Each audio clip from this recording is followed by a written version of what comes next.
आप देख रहे हैं न्यूज 24 में हूं मानक गुप्ता। करीब 45 साल बाद भारत और चीन सीमा पर सैनिकों का खून बहा है। बीती रात लद्दाख की गलवान घाटी में भारतीय सैनिकों और चीनी सैनिकों में हिंसक झड़प हुई। इस झड़प में भारतीय सेना के एक अफसर और 2 जवान शहीद हो गए। झड़प में चीनी सेना के जवान भी मारे गए हैं। आपको बता दें, पिछले करीब 40 दिन से लद्दाख के कई हिस्सों में भारतीय और चीनी सैनिक आमने सामने डटे हुए थे, लेकिन अब यह स्टैंड ऑफ खूनी झड़प में बदल गया। चीनी सीमा पर आखिरी बार 1975 में असम राइफल्स के 4 जवान शहीद हुए थे। 1962 की जंग के बाद 1967 में भी भारतीय और चीनी सैनिकों के बीच सीमा पर खूनी संघर्ष हुआ था। एक बार फिर इस तरह की घटना के बाद अब सवाल उठ रहे हैं, क्या चीन कूटनीति के दरवाजे बंद कर रहा है और धोखेबाज चीन का इलाज क्या है?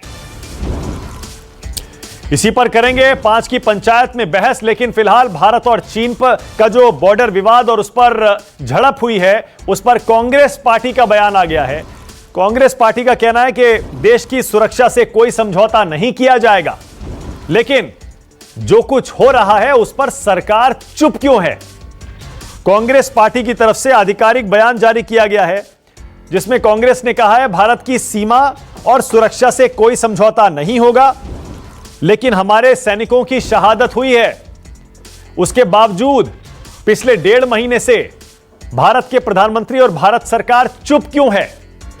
यह कांग्रेस पार्टी पूछ रही है भारत सरकार से, मोदी सरकार से। रक्षा मंत्री चुप क्यों है और प्रधानमंत्री चुप क्यों है? यह कांग्रेस का आधिकारिक बयान आज भारत और चीन सीमा पर हुई झड़प के बाद आया है। इस झड़प में आपको बता दें, भारत के 3 जवान शहीद हुए हैं और चीन की तरफ भी नुकसान हुआ है। लेकिन चीन के कितने सैनिक मारे गए, कितने घायल हुए, यह चीन बताने को तैयार नहीं है। रमन कुमार फिलहाल और जानकारी के साथ जुड़ गए। रमन, कांग्रेस पार्टी का क्या कहना है? लेकिन कांग्रेस पार्टी ने आपत्ति जताई है इस बात को लेकर कि भारत की सुरक्षा और क्षेत्रीय अखंडता से कोई समझौता स्वीकार नहीं किया जा सकता। और जैसे ही ये सूचना आई, उसके बाद से प्रधानमंत्री और रक्षा मंत्री की चुप्पी ये अपने आप में आपत्तिजनक है और इनको पूरे देश की जनता को भरोसे में लेना चाहिए। और जब कल ही रात में ये घटना हो चुकी थी, हमारे जवान शहीद हो चुके थे, तो आज दिन में इसकी जानकारी क्यों दी गई और कुछ ही देर के बाद उस स्टेटमेंट में बदलाव क्यों किया गया?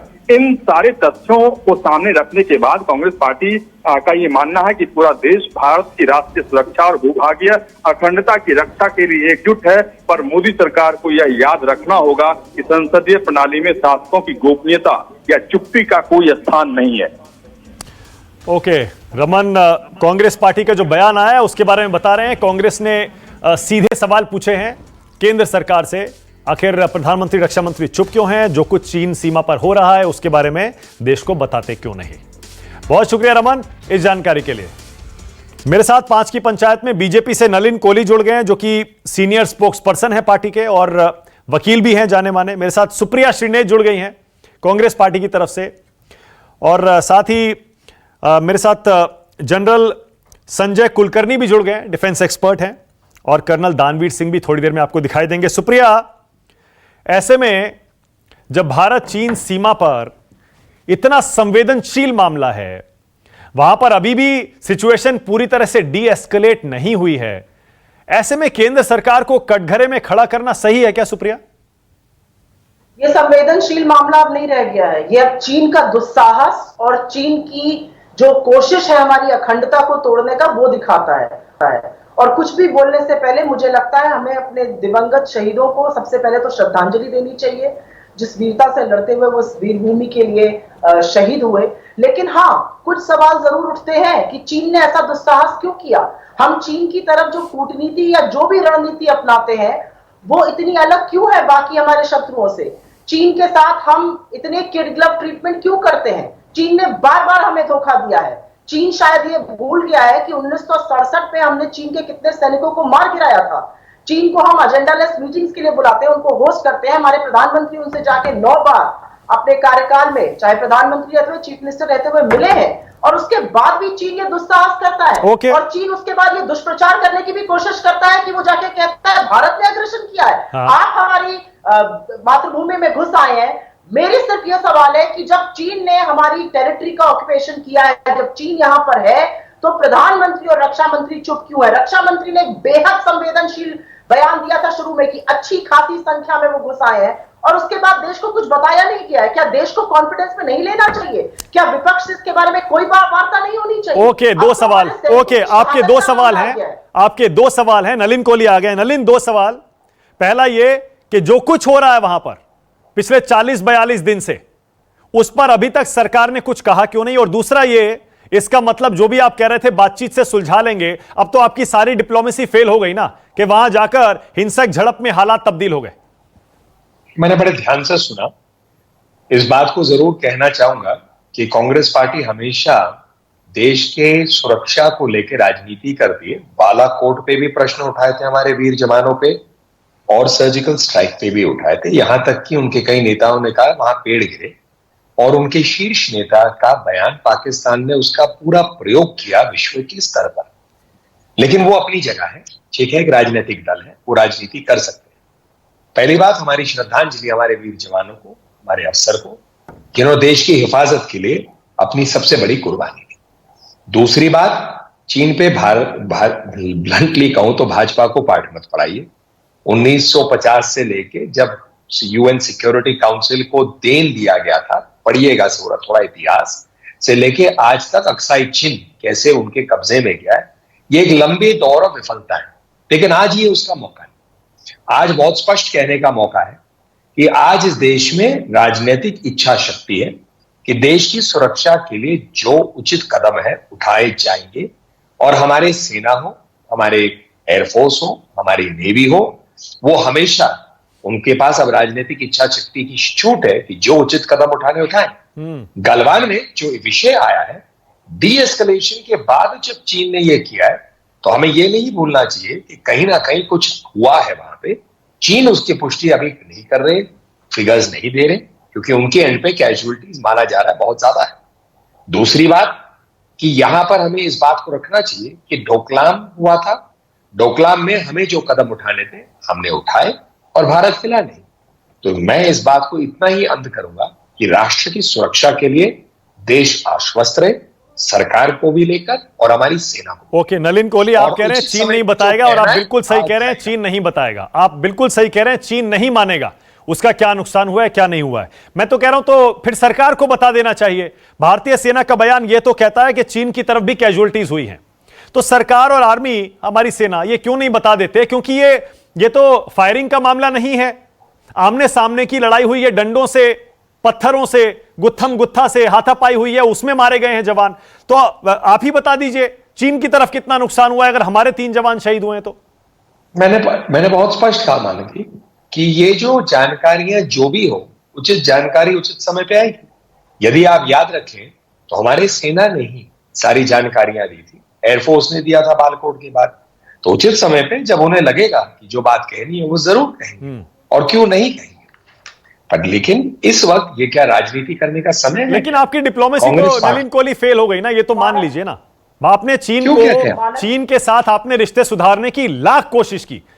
The prime minister bent backwards, ये कहना गलत नहीं होगा, उन्होंने सब कुछ किया जो करना चाहिए, लेकिन उसके बावजूद अगर हिंसक झड़प तक बात आ जाए और हमारे 3 जवान शहीद हो जाएं, नलिन कोहली, आप मानेंगे ना कि बातचीत, डिप्लोमेसी सब नाकाम हो गया चीन के साथ? देखिए, फर्क 2 चीजें हैं। पहली बात है कि मैं आपको इतना ही कह सकता हूं कि prime minister hasn't bent backwards in any case. कहीं पर भी किसी चीज में भारत का अंतरराष्ट्रीय स्तर पर जो वर्चस्व है, बड़ा है, घटा नहीं। और इसके लिए अगर मुझे क्या कहना है, आप सिर्फ पुरानी बातें देख लीजिए और 2014 से आज तक देख लीजिए, मानव जी, भारत का एक फर्क हुआ है उसकी इंटरनेशनल स्टैंडिंग। तो ये अपने पीठ को पीछे बेंड करके नहीं होता है, ये अपनी बात पर खड़े नहीं, मैं तो ये कह रहा हूं रिश्ते सुधारने के लिए अगर पड़ोसी से, जिससे हमारे रिश्ते अच्छे नहीं रहे, युद्ध हुआ है हमारा उनसे रिश्ते सुधारने के लिए अगर आपको पीछे झुकना भी पड़े और उससे फायदा हो जाए तो कोई दिक्कत नहीं है। मैं तो ये कह रहा हूं, लेकिन सारी एक्सरसाइज बेकार हो गई ना नलिन कोहली, अगर 3 जवान हमारे शहीद हो गए। और खबर तो यह भी है कि हमारी सीमा के अंदर घुसकर बैठे हैं चीन के फौजी। बिल्कुल, इसीलिए तो इसके लिए जो कार्रवाई करनी है वो की जा रही है। इसीलिए भारत की तरफ से भी तो एस्केलेशन हुआ है, हमने उचित फोर्स वहां भेजा है, जो रिपोर्ट्स मीडिया ने ही दी है। और मैंने आपको डोकलाम का भी कहा था, डोकलाम में तो लंबा एक चला था स्टैंड ऑफ, उस समय रोज प्रश्न नहीं पूछे जाते थे क्या? और उसके बाद क्या फिर ये नहीं हुआ कि भारत को जो उचित कदम उठाने थे वो कदम उचित ही निकले? ओके, एक सेकंड आपको रोक रहा हूं। क्या है गलवान घाटी और इससे जुड़ा हुआ हालिया विवाद क्या है? आखिर चीन पर अपनी नजर गड़ाए हुए हैं और हमारे लिए गलवान घाटी क्यों जरूरी है, बता रहे हैं रिटायर्ड कर्नल दानवीर सिंह। जरा सुनिए। ये गलवान घाटी कहाँ है और इसकी क्या समस्या है, इसके ऊपर एक ओवरव्यू देते हैं। अभी ये आप देख रहे हैं, ये सैटेलाइट इमेजरी है जो पूरे इस क्षेत्र को दिखा रही है। इसमें मुख्यतः इंपॉर्टेंट जगह है मार्गो, और ये आप देख रहे हैं रोड, ये चाइनीज रोड है अक्षय चीन की, G219। तो ये अक्षय चीन का इलाका है और लाइन ऑफ कंट्रोल तकरीबन इस अलाइनमेंट में ऐसे करके नीचे को आ रही है। और ये जो आप जो पीली लकीर देख रहे हैं, यहाँ पर आपका दौलत बेग ओल्डी है, और ये जो इलाका है, ये जो इलाका है, ये पूरा सब सेक्टर नॉर्थ का इलाका है।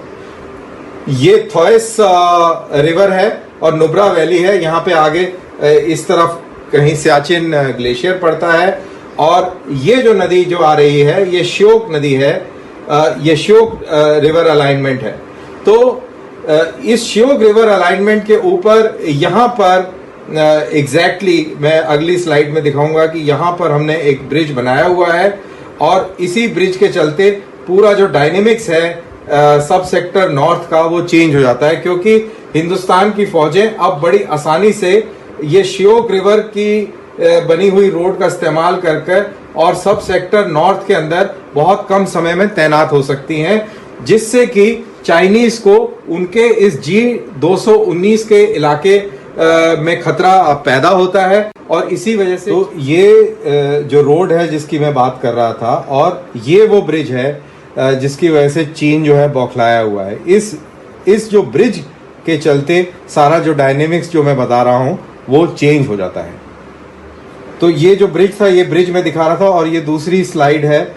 तो ये जो पहाड़ियां हैं, ये आप मान के चलिए कि ये गलवान की पहाड़ियां हैं, और इन गलवान की पहाड़ियों पे अगर फौजी चीन के बैठ जाते हैं तो वो बड़ी आसानी से हमारी ये जो रोड है श्योक, दुर्बुक और मार्गो से आगे डीबीओ तक जाने वाली रोड, इसको बहुत आसानी से फायर और ऑब्जर्वेशन से डोमिनेट कर सकते हैं, और हिंदुस्तान के लिए लड़ाई के हालात में बहुत मुश्किल पैदा कर सकते हैं। ओके, तो कर्नल दानवीर मेरे साथ लाइव भी जुड़ गए हैं, जनरल कुलकर्णी भी हैं। जनरल कुलकर्णी, पहले आपके पास आ रहा हूं, एक कमेंट करिएगा सर। क्या वजह है कि 40 दिन के स्टैंड ऑफ के बाद अचानक हालात यहां तक पहुंच गए कि गोली नहीं चली, दोनों तरफ से गोली एक भी नहीं चली, लेकिन ऐसी हिंसक झड़प हुई कि पत्थरों से, लाठियों से, डंडों से, हाथापाई से, घूंसों से जवानों की वहां पर शहादत हो गई। जनरल कुलकर्णी। से दोनों देशों के बीच LAC के ऊपर थोड़ा बहुत तनाव रहता है, और तनाव क्योंकि हमारे पास ट्रीटीज हैं 1993 से लेकर के आज तक, उनमें हमेशा सुधार रहा है, जिससे कि दोनों देश जो एक दूसरे के साथ भिड़े ना और गोली ना चले। तो बैनर ड्रिल्स हैं, प्रोटोकॉल्स हैं कि जब भी दो पेट्रोल, अभी ये जो आप बात कर रहे हैं बार बार अगर आप देखें 14, ये क्या है, पेट्रोल पॉइंट 14, यानी ये पेट्रोल पॉइंट है। वैसे ही पेट्रोल पॉइंट 15, 16, 17 अल्फा, 10, 11, 12 इस तरह के पेट्रोल पॉइंट्स हैं जो हम लोग अपने अपने तरीके से पेट्रोलिंग करते हुए आते हैं। अभी जैसे बता रहे थे कि पहले हम लोग जो हैं, अगर हम ससरला के द्वारा अगर हम SSN में जाते थे, यानी कि DBO में जाते थे, हम लोगों को 2-3 दिन लगते थे और हमें पहुंचने में, मेरे को खुद मालूम है मुझे कितना वक्त लगता था वहां से जाने में और पहुंचने में।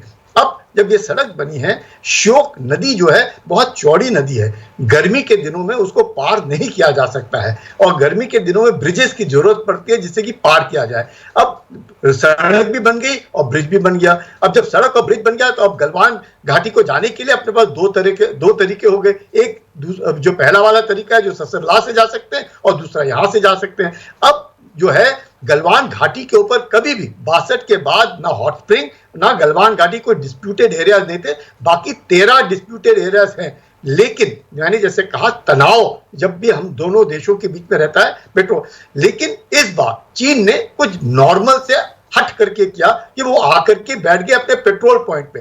अमूमन चीन जो है वो एलएसी के ऊपर नहीं है, चीन एलएसी से काफी पीछे है और ये 1962 के बाद से है, वो खुद 20 किलोमीटर पीछे है। अब वो जब आता है, अब उसने कहा कि मैं अभी, आप बार बार इस बात को कह रहे हैं कि चीन ने अपना हमारी तरफ आगे, परसेप्शन है, हम लोग कह रहे हैं हमारी तरफ आगे, वो कह रहे हैं नहीं हम नहीं आए, हम तो अपनी जगह पर हैं। अब इसके ऊपर जो बातचीत हुई कोर कमांडर लेवल के ऊपर, उसके ऊपर बातचीत हुई कि गलवान घाटी में जो भी परसेप्शन है पेट्रोल पॉइंट 14 का, हम लोग हटेंगे। चीन ने माना कि हम पीछे जाएंगे। कितना पीछे जाएंगे? उन्होंने ये भी माना कि हम 5 किलोमीटर पीछे जाएंगे। इसके ऊपर कर्नल जो ये पलटन के जो कर्नल साहब जो शहीद हो गए, वो वहां पर थे देखने के लिए कि दोनों जो ट्रुप्स हैं एक दूसरे के बीच में फेस ऑफ हो, मतलब फेस ऑफ नहीं बैठे हुए हैं। ये सोच करके हिंदुस्तानी ये सोचा होगा चीन वापस जाएंगे। और चीन वापस जाने लगा।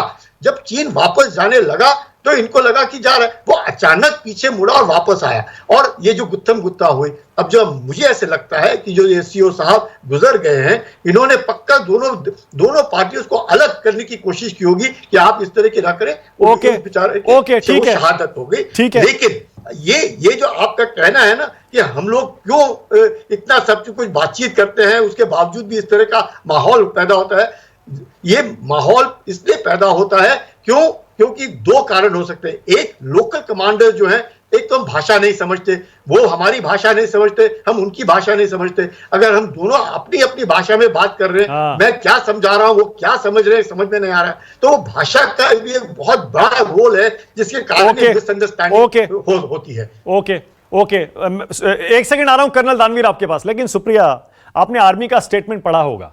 आर्मी ने साफ साफ कहा कि हमारे 3 जवान शहीद हुए, लेकिन उनकी तरफ भी कैजुअलिटीज हुई हैं। तो इतनी जल्दी क्या है सुप्रिया? थोड़ा सा इंतजार कर लीजिए। बॉर्डर पर क्लैश हुआ है, जानता हूं, मानता हूं हमारे यहां शहादत हुई है, थोड़ा इंतजार कर लीजिए। और देखिए, ग्लोबल टाइम्स के एडिटर ये तो मान रहे हैं कि उनके यहां भी कैजुअलिटीज हुई हैं। थोड़ा सा वेट कर लेते हैं, देखते हैं उनका कितना नुकसान हुआ है, सही मायने में वहां पर हुआ क्या है।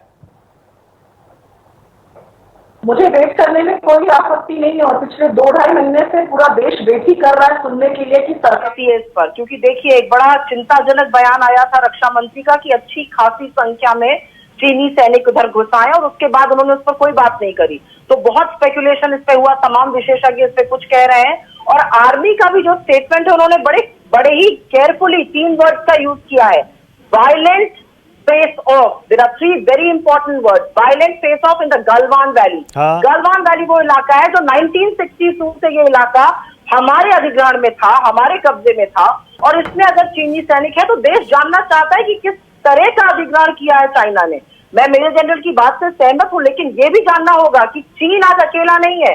चीन पाकिस्तान को भी सपोर्ट कर रहा है। चीन हमारे मैत्री के हाथ को लगातार बढ़ाने के बावजूद भी यूएन में भी हमारी खिलाफत करता है, जम्मू कश्मीर मामले को लगातार उठाता है, वहां पर पाकिस्तान का सहारा लेता है। उनको एक सेकंड, सुप्रिया, आप सही कह रही हैं, बिल्कुल सही कह रही हैं। आपके चाइना कॉन्स्पिरेसी करता है, नेपाल और पाकिस्तान को यूज करता है, हमारी टेरिटरी में घुसने की कोशिश करता है, उस पर दावा ठोकता है। लेकिन मैंने आपसे यह पूछा कि आर्मी ने भी पलटवार किया ना, हमारी आर्मी ने, उनका भी नुकसान हुआ। और ऐसे में ये सिर्फ शहादत पर फोकस करना और आर्मी के एक्शन पर, उनकी बहादुरी पर जो वहां पर सीमा पर कर रहे हैं, उसको हाईलाइट ना करना, ये तो ठीक नहीं है ना सुप्रिया? और किसने उसको हाईलाइट नहीं किया है? जो आर्मी ने कल काम किया है वो बहुत बहादुरी का काम किया है। हमारी तो जानकारी है चाइना के बहुत सैनिक मरे हैं, लेकिन चाइना तो वो बात एक्सेप्ट नहीं करेगा। तो हमारे यहाँ से उसकी आधिकारिक पुष्टि क्यों नहीं हो जाती? और क्योंकि आज देश दुखी है, आज 3 लोगों की शहादत हुई है देश में। कर्नल दानवीर सिंह लेवल का ऑफिसर शहीद हुआ है, कर्नल शहीद हुआ है। ओके, नहीं बिल्कुल ठीक है। कर्नल दानवीर सिंह, ये आपको लग रहा है सिचुएशन वहां रिजॉल्व हो गई है? क्योंकि अलग अलग तरह की खबरें आ रही हैं। कर्नल दानवीर सिंह, आपने अभी समझाया कि कहां पर, कैसे और क्यों ये झड़प हुई है। ये सुलझ जाएगा मामला या अभी बहुत सारी चीजें सामने आना बाकी हैं कर्नल? क्योंकि हमारे अपने चलता रहता है आपस में, तो हमारी जानकारी के मुताबिक वहां पर हमारे 30 से 40 जो लेबरर्स जो काम कर रहे थे, उनको भी उन्होंने यरगमाल बना लिया है, उसको क्या बोलेंगे हिंदी में, कैप्चर कर लिया है, बंदी बना लिया है। ऐसा सुनने में आ रहा है। और उनके 6 से 7 सैनिक के करीब खत्म हो गए हैं इस झड़प के अंदर। सबसे जो अच्छी बात जो रही है इस पूरे घटनाक्रम में, कि गोली नहीं चली और ये सारे पत्थर और डंडों से ही ये कैजुअलिटी हो गई। अब ये पत्थर किस हिसाब से चले, बड़ा चट्टानी इलाका है, किसी ने ऊपर से पत्थर गिराए या क्या हुआ कि इतनी भारी कैजुअलिटी हुई और दोनों तरफ की ये कैजुअलिटी हुई है। तो ये तो रही बात कैजुअलिटी की, ये तो रही बात उधर की सिचुएशन की। बट कहानी ये है कि ये 1967 के बाद ये पहला मौका है जब दोनों देशों की सेनाओं के बीच में एक फेस ऑफ हुआ है, जैसा कि बोल रहे हैं वायलेंट फेस ऑफ हुआ है जिसमें जाने गई हैं। तो स्थिति बिल्कुल गंभीर है और जो भारतीय सेना अध्यक्ष अभी IMA की पासिंग आउट परेड में कह रहे थे कि लाइन ऑफ कंट्रोल के ऊपर सब कुछ कंट्रोल में है और दोनों तरफ की सेनाएं जो है वो डी एस्केलेट कर रही हैं, तो मेरे ख्याल से कहीं ना कहीं स्थिति कंट्रोल में नहीं है। बिल्कुल सही। और सेनाध्यक्ष की बात पे भी सवालिया निशान खड़ा होता है। और क्योंकि हम एक डेमोक्रेटिक कंट्री के निवासी हैं तो ये हमारा हक बनता है कि हम सरकार से सवाल पूछें। लेकिन एट द सेम टाइम क्योंकि ये सिचुएशन अभी लाइव है, सिचुएशन लाइव है, तो इस प्रकार से सरकार के ऊपर भी इस समय दबाव बनाना उचित नहीं होगा क्योंकि सिचुएशन लाइव है। Okay, all right, okay. आज की पंचायत में यही पूछ रहे हैं आखिर चीन का इलाज क्या है। नलिन कोहली, कुछ इलाज समझ में आया? जैसे मैंने पहले कहा, ऐसा लग रहा है डिप्लोमेसी उन्हें समझ में नहीं आती, उसके अलावा कोई और भाषा समझ में नहीं आती, उन्हें पैसे की और ताकत की भाषा समझ में आती है। क्या हम तैयार हैं पूरी तरह से चीन को यह बताने के लिए ये 1962 वाला भारत नहीं है? कैसे पूर्ण रूप से सहमत हूं कि ये 1962 वाला भारत नहीं है।